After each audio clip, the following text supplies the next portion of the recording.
just realizing we had an interruption. So sorry about that. Looks like we've had an interruption in the live feed.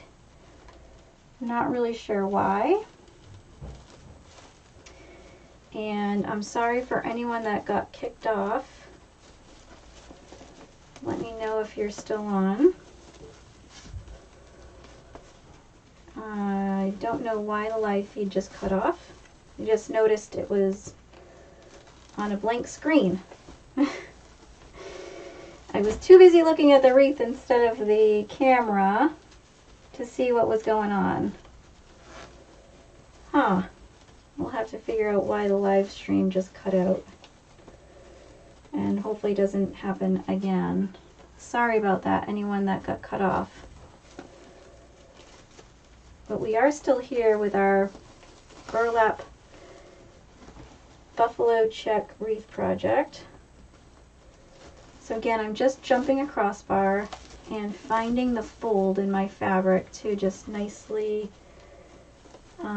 fold here to get us started. So I'm just pulling the material through. Hi, Angie. So I'm really sorry again for anyone that got cut off on the live feed. I don't know what happened. Something happened on our live feed, but we'll make it through. So we're still here again with our buffalo burlap project. We're doing this ruffle style, so I'm just continuing to pull up on our fold. And again, there is a lot of pressure on this one. Okay, so this hand I'm going to secure this layer and then just continue to pull on this top one here. So see here how I just went through about halfway through this bar section, and we're getting really close to the end of this roll of burlap, so it's going to get a little more tricky, just to make sure when we pull up on our burlap that it's not kinked or folded in the wrong way. There we go. So how many of you like working with burlap? No, we're not almost done. You're not late. No one's ever late. This is always on replay anyways. Hi, Cindy from San Antonio, Texas. Welcome. Welcome, welcome. And what we are actually going to start offering in our design shop is plain burlap wreaths, because I find that I've heard a lot from people is that they really like them, but they don't want to risk doing them for health factors, or you know, buy all that protective masking and deal with the fibers in their house. But they wouldn't mind hanging one, because once they're hung, they really don't touch them. They don't feel like, you know, they're not as much of a issue after they're hung. So I'm actually going to be offering plain burlap frames already done with like either a ruffle or a poof, and then the person can decorate them how they want with maybe you've made a pretty bow and you want to add your own bow, you know. So that is always a possibility as well. So just stretching out our poofs here. Talking about poofs now, I'm talking about poofs. Talking about our ruffles. Let's talk about our ruffles. So we're about halfway through, or more than halfway through. And we're at the end of our second roll of burlap. So we're going to jump this crossbar section again. The jumps are always sometimes the trickiest, but they are really easy. Just tricky to just maneuver the fabric. And again, I'm doing this fold. I'll show you in a second. Again, so I'm going to connect our two pieces to fold it, just like this. And let me straighten out this part of the fabric a little bit more to show you. So see here how this is folded, and this is just sitting right up into the second rung of the frame, okay? So again, I'm going to take a big piece, pull down, and keep pulling. And if this was already on our first layer, you can go back and see that the pulls are very quick and very fast. The second layer that you do could always just be a little bit more tricky to keep pulling and pushing down. Okay. And if you do need a supply list, the supply list is in the listing. Okay. Hi Trini, how are you? Oh, all these dear viewers that we have. Okay, so I managed to get the end of this burlap piece right before this crossbar section, this section that comes right across the 4 rungs. So perfect. I always like to end off there because just, maybe I'm just OCD. So I'm going to go around the crossbar section. I'm going to go in through both sides of my burlap. And again, this is not necessary, but I like to secure the ends. And then I'm just going to wrap this again around my frame. And it's a very simple wrap. Just wrap it around the crossbar, through the burlap, and then just close off the zip tie. And you may want to choose a little bit larger zip ties if the small ones aren't really convenient for your fingers to work with. I just like to use the small ones because I find they're easier to sneak in there and hide. Okay, so technically we only have one little crossbar section to finish because we have 2 rows already done this entire way except for this section. So now you can tell my crossbar sections, right? See how they're a little bit poofy here? But so to me, it doesn't bother me. I haven't had a customer ever complain about this. If it bothers you, you can come in and just kind of push this down. And then if it really, really bothers you, you can go in with a zip tie and pull that down a little bit further. Or you can do that little cut in the fabric suggestion, and that provides the opportunity for you to not have such a big, bulky little spot here. But literally, if you just come in through here and start pushing these little poofy parts down, for the most part, they calm down and go away, and I don't think it's necessary for you to, you know, add any extra kind of layering or securing or materials, only if you feel it's your personal preference. So you do you as far as what you feel is most appropriate for your piece. But in my shop, we just kind of push these down, okay? So really not big of a deal once you start pushing those little poofs down, and really all well to put together. So again, let's just finish off this part. If I probably did a little bit looser ruffles, which I don't like to do, I like to do the big ruffles and tight ruffles, then you probably could get away with just 2 rolls.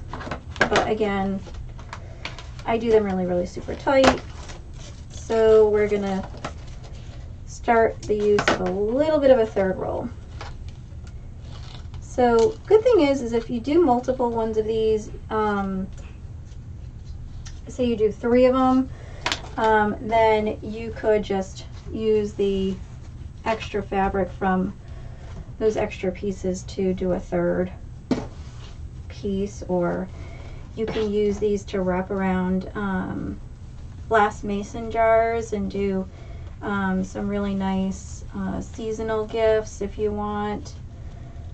You could use extras for party favors or decorations on party items. So there's lots of things that you could do with these extra little pieces.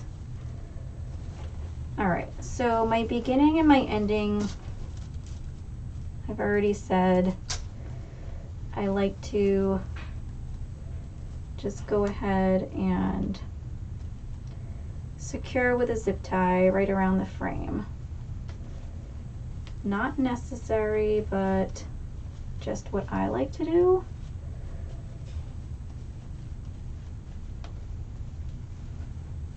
Makes me be able to sleep at night, I guess. We'll just say that. Okay. There we go. So, remember here, I'm going to pull up as much material as I can to straighten out for our fold. Okay. And then that way, when I pull on this first layer down, I'm going to pull this second layer straight on over. And depending on if you're a righty or a lefty, you know, you could be pulling the other way. So again, I'm just going to straighten out more material, fold it, and just pull it up and over. So I'm pulling to my right, and we are almost done with the base. Okay.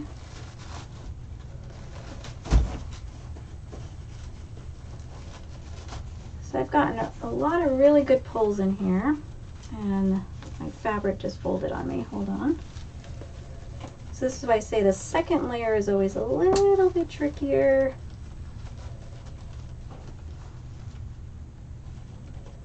If you have a hard time with your hands having enough strength to do this, then I would say start with a more natural fiber that does not have like a print or a design to it, because the designed ones usually are much thicker, a little more coarse to deal with. Okay, so now at the end, when I get here and I want to cut this off, I'm going to go ahead and straighten out my fabric. I'm just going to go ahead and fold it, not that you have to, but it's just easier to cut. I'm going to cut straight across, probably about 2 to 3 inches away from where I need to leave off. And I'm going to pull the rest of this fabric through now so that it still stays folded. And voila. Okay, so just straighten it out to where you want it to go. Okay. And so when you fluff, you just kind of mix in your ruffles so that you get both sides of your print and non-print showing. So see how much we still have left over of this roll, that you could reuse this for another project, obviously. And so I'm just going to come back in here to my end, because you know me, I want to go ahead and secure that off with our friendly zip ties. So again, not something that's necessary,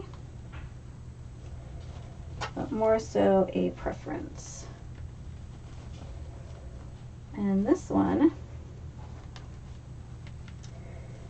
has got a big bundle over here of a poof that we're still trying to find her zip tie tail. There it is. So we're just going to stick that right through our burlap. Because remember, burlap is very porous. Has these different sized holes through the fabric, depending upon, again, what you get. There is sometimes what you'll see, a loose weave burlap, and those are very, very porous, because the holes between the fibers are much bigger. And then they have like this really close weave or tight weave burlap, which is more so what you're looking at. Okay.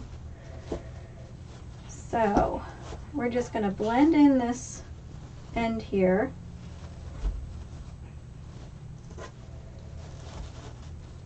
So that no one really notices where it starts and where it finishes. Okay.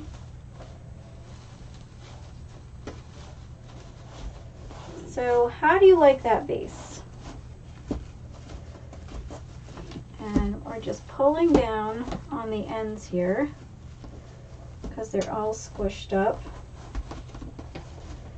And this is just part of ruffling our material.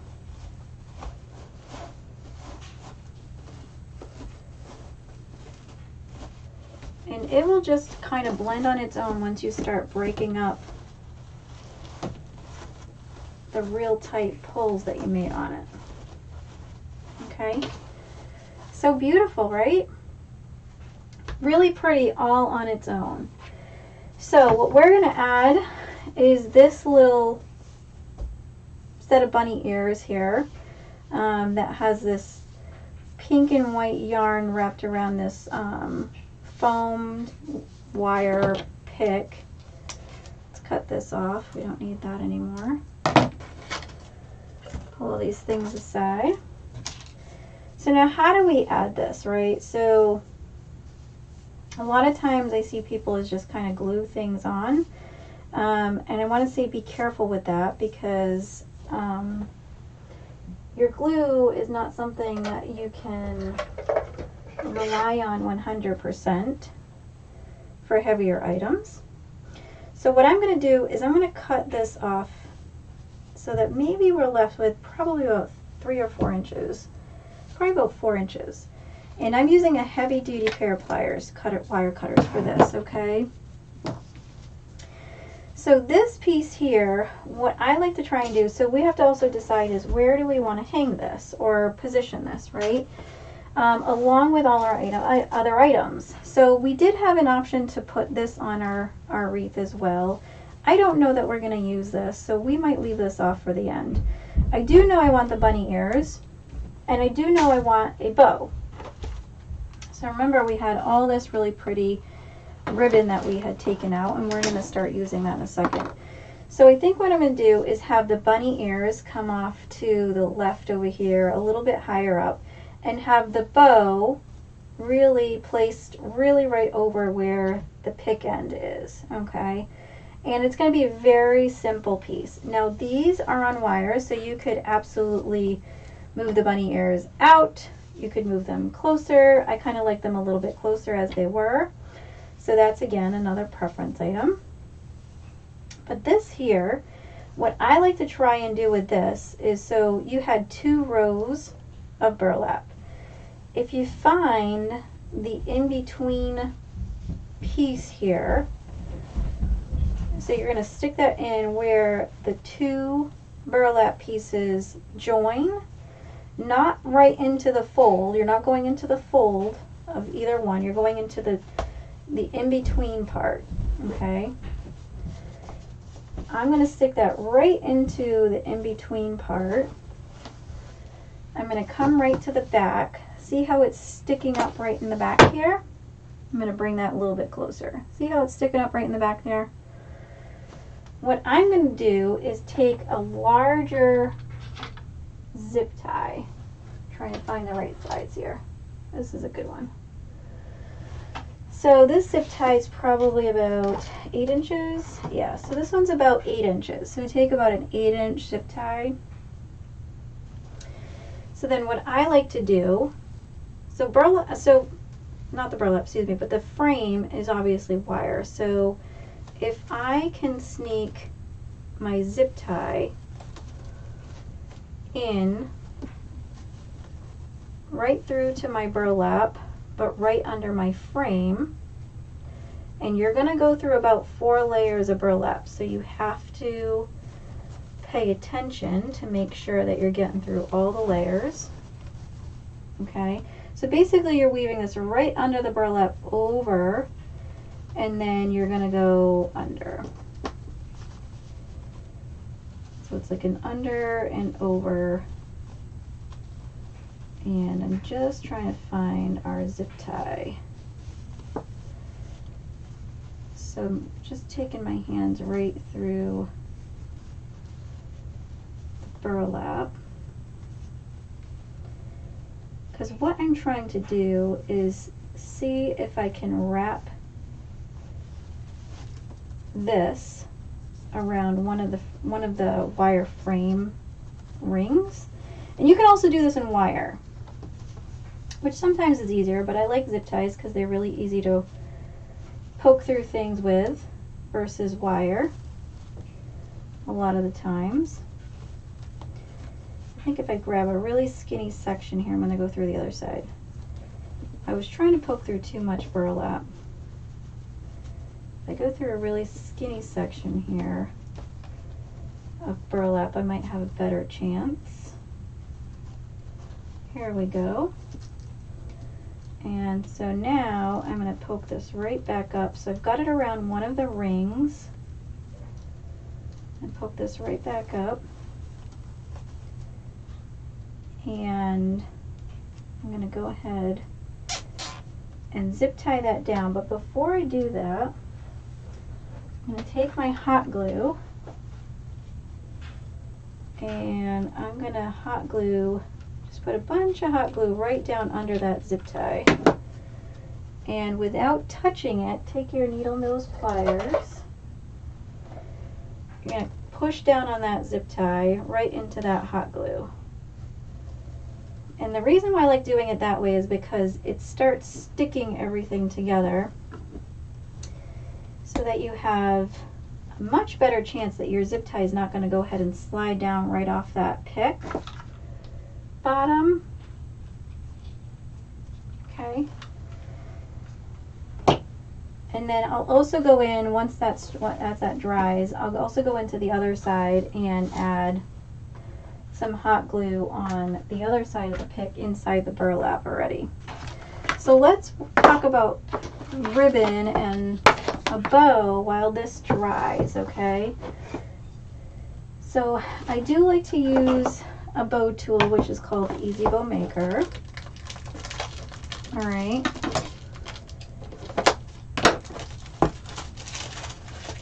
We're gonna use this plaid pattern, this larger plaid pattern, okay? And actually I need to get some tails out of here.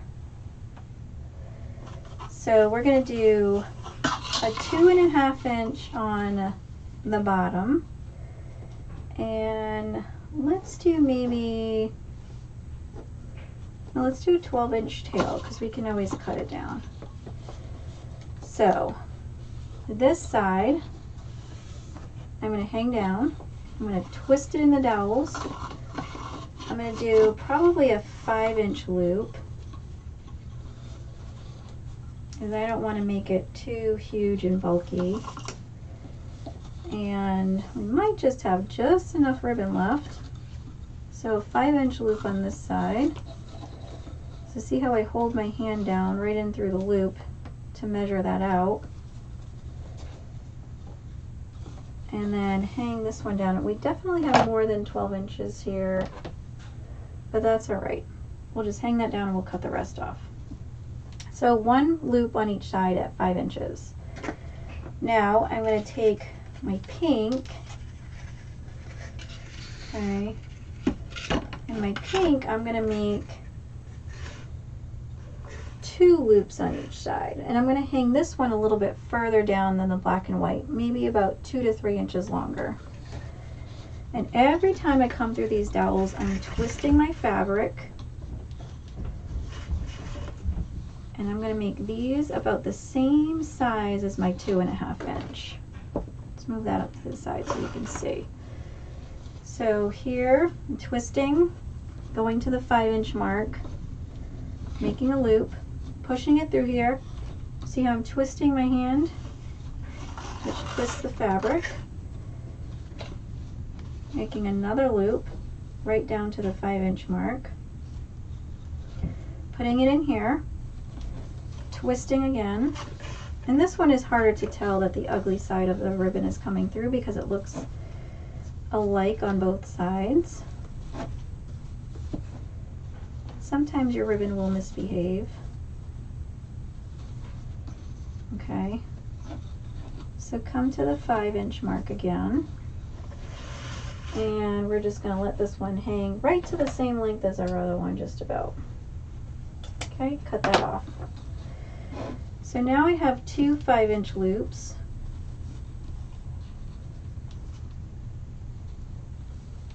Okay, on either side for this pink. All right. Now, I think I'm just going to finish off with one of these on either side. Again, I'm just going to use my other tail to measure. Come in here, twist. This one is a really pretty plaid. Not that the 2.5 inch wasn't either, but this is a really pretty plaid in the smaller ribbon. So twisting again, every time I come through these dowels, you have to twist, okay? Don't forget to twist. All right, and this one I've made a little bit shorter, so I've probably come to about the 4-inch mark on this one. And if you ever get worried about, do I have my loops even on both sides, you can just pick them up and kind of just stand them straight up against one another. And right at the top here, you can see if they line up, okay? So on the end where you're going to keep your tail, you don't need to twist. You just lay your ribbon down and come all the way to the end and cut that off, okay? And so now we're almost done. We have these little accenting loops coming out to the sides here. And I think I want to add this little bunny just because I think he's so cute. He's in our theme of this black and white going on.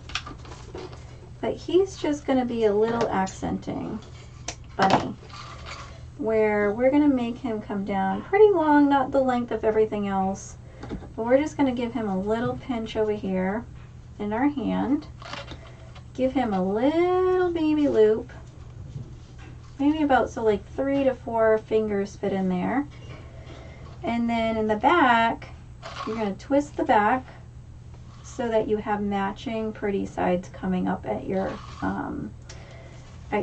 view. And you're just going to throw that little guy in there, and his tail just cut about the same length as your top layer, and that is going to be our accent there. Okay, so let's move these ribbons aside. I have so many ribbon towers over here to the side, I'm hoping they don't all just fall as an avalanche. So now we need a zip tie. I like using zip ties. Some people like using pipe cleaners. And all I'm doing here is coming to, let's not lose our pins, coming to the very middle here where these dowels are, and I'm going to sneak this pipe cleaner right up against the edge here, but underneath every single ribbon we just added. Our ribbons were just escaping. And now I'm going to close off this zip tie, not completely, moderately really, fixing our ribbons that just tried to escape. Okay, so I've closed it about maybe, oh, don't worry about these fall out all the time. You just take your hammer and nail them back in. So let's move that aside. So our bow is going to need a way to stay on our wreath frame. Okay. So what we're going to take out is some silver floral wire. So this one is 26 gauge silver floral wire, comes on this spool, and basically unwrap maybe like 1.5 to 2 feet.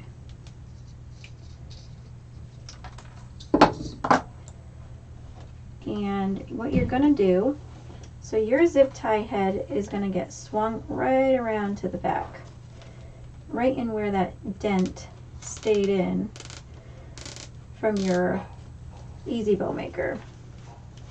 Go ahead and use now as your last ditch effort to straighten any of your ribbons out that may have turned as they tried to escape.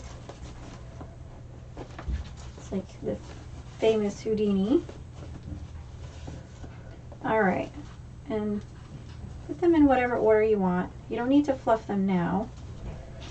But now you're coming to the back where your zip tie head is. Okay. And if you just push down on your ribbons, you're going to get this space right in here. And that is where you are going to sneak this wire into. Fold it about halfway. Okay. And give it one good twist, just so you can close off the zip tie. Okay. So go ahead and close off your zip tie for good. You don't want to take it back out. Get every single clip that you can out of there. Cut off the zip tie tail. Okay. Now, I like to go back and really give this some good twists by turning our bow. Okay, turn your bow, not the wire.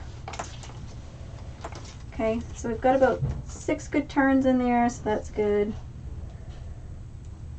Our wire just got tangled. So I'm still not going to bother to go fluff my bow yet, because I need to put this on my wreath now. And chances are my big fat fingers are going to squish something. Okay, so let's take back out our frame. We can now cut off our zip tie tail in the back here because this glue is dry. I'm not going to burn myself anymore. And if you feel like any kind of part of sharp edges, what I like to do is I just take a little bit of dab of a hot glue and I put that right over any kind of sharp edge. It gives it like a really smooth finish once the glue is dry, and you won't be hurting yourself or anything like that. So now our ears are in here, but I feel like they're not secure enough because they can just pop right up. So really what I'm also going to do is take another zip tie, and you only find these things out once you start securing things, whether you really have enough to hold it down or you need something else to hold it in place. So I'm going to try and get another zip tie snuck in through here. Same manner, under across one of these little rings from your frame.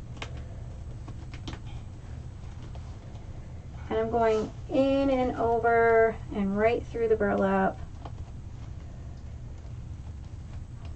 Okay. So now I'm right back into the burlap. And I'm going to go ahead and tie this off, but I know it's, again, tied around one of the rungs from the frame. I don't really care that the zip tie head is on the front of my frame because I'm going to put a bow there. Okay, so it's going to cover any kind of little knot or anything. But now if we do the shake test, flip it upside down, it's not going to fall off like it was before. So I can pick this up from here, from the ears, and it's not falling off. So now let's take our bow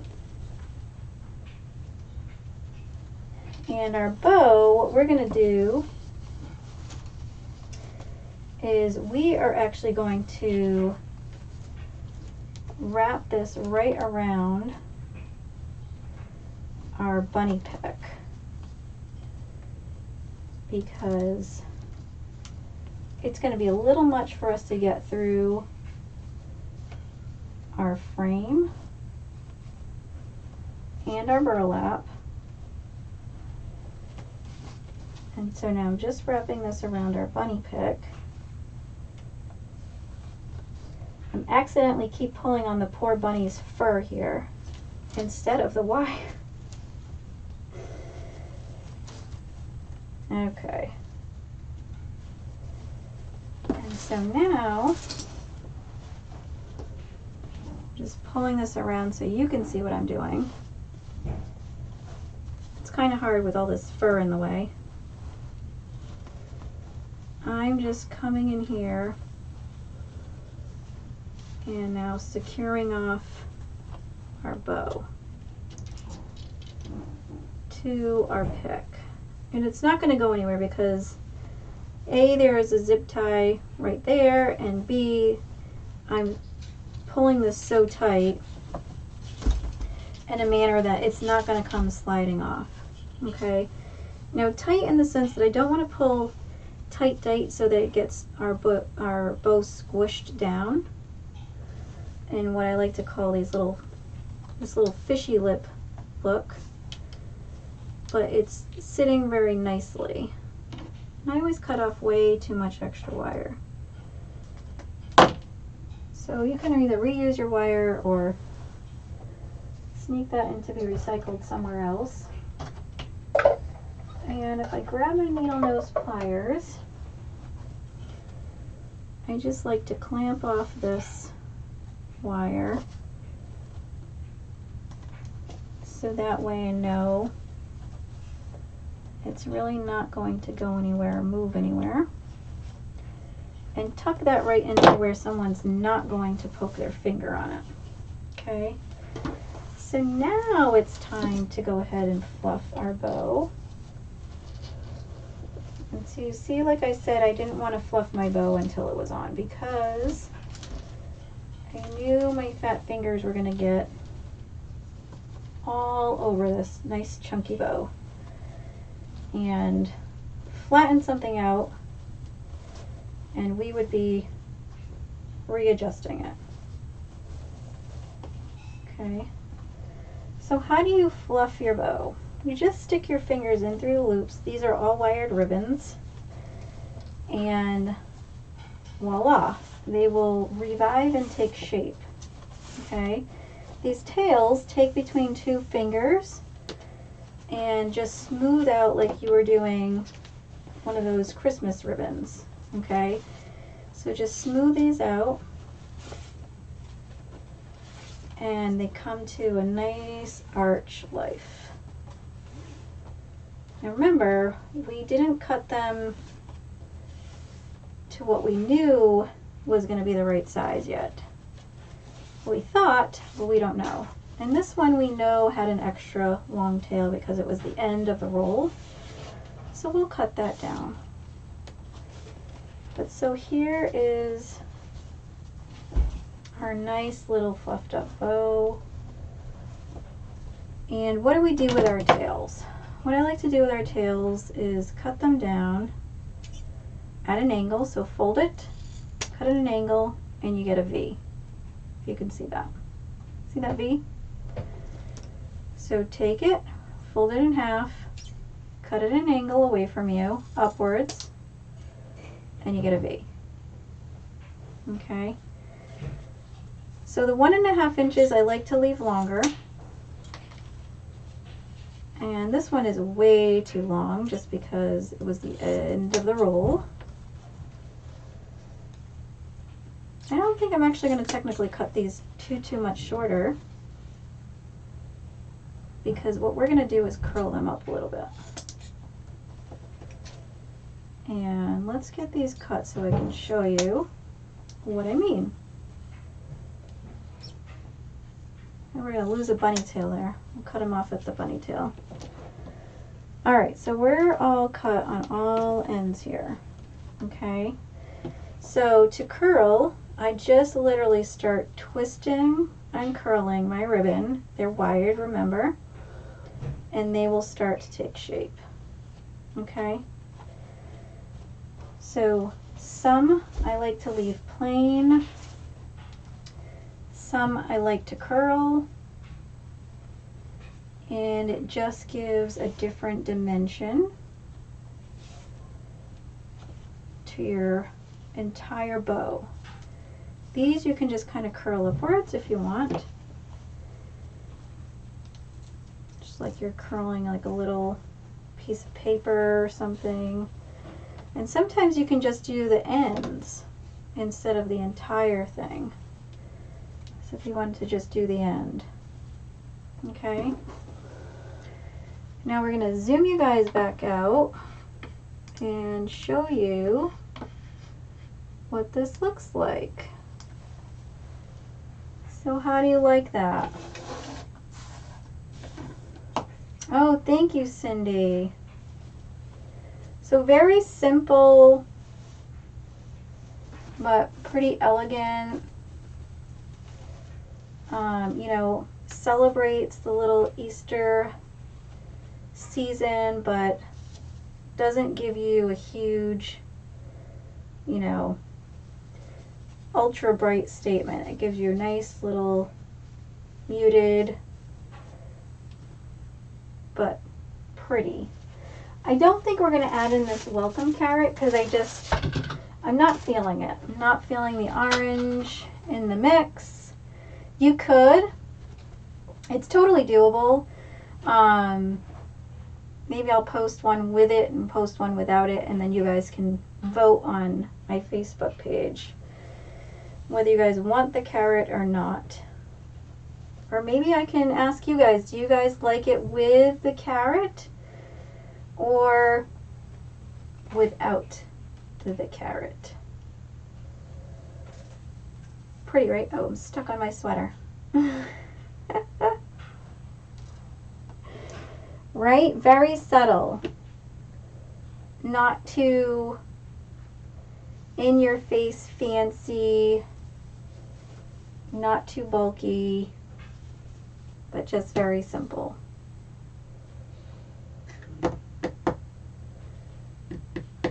So let me know if you vote for with carrot or without carrot. I personally like it without the carrot. That's my vote. Without. Cindy says without. Cindy, you're the only one voting, so you've got it. Looks like we're doing without. All right, so that's it for me, guys. Do you guys have any questions on the burlap?